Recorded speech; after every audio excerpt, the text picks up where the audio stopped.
But the only move that I would make with my silver would be selling it into gold, that rotation to gold.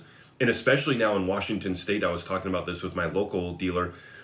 We now have the sales tax, plus the businesses are getting hit with an extra B&O tax. So he's having to charge 50 cents per ounce to cover his B&O tax that our state just implemented. On top of that, it's a 9.1% sales tax in my county, in the city that his business is located in. So an additional 9.1%, plus he's having to tack on an extra 50 cents to account for the state of Washington silliness that's taking place up here. So yeah, I mean, for me, I'm just loving how we've positioned ourselves with our defensive measures, precious metals doing so well, outperforming some of our offensive measures, even XRP over the past 12 months. And then on the offensive side of our portfolio, because we got into XRP and crypto 7 years ago, and we've been dollar cost averaging in ever since, we've been able to acquire a lot of these digital assets, at just these bottom basement levels, 20 cent XRP, 50 cent XRP, and even, some of the recent positions that I've picked up like Canton and ZBCN, I still think have tremendous upside.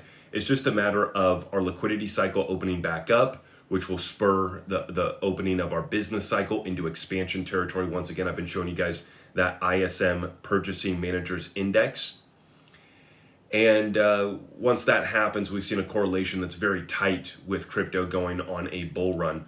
But like I just showed you guys right here, when we look, when that DXY breaks below 96 the last 2 times, Bitcoin and crypto blasted off. And so we're seeing all the signals. It's just this crypto expansion has been delayed. It was put off.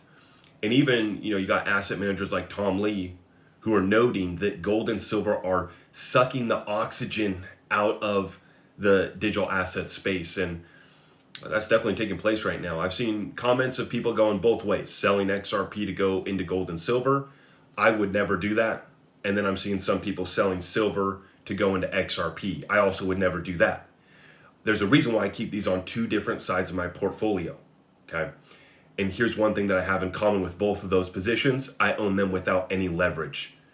And I was talking with Andy Sheckman up in Vancouver this weekend, and he was noting that, because I asked him about the CME raising the margin requirements, which they just did again.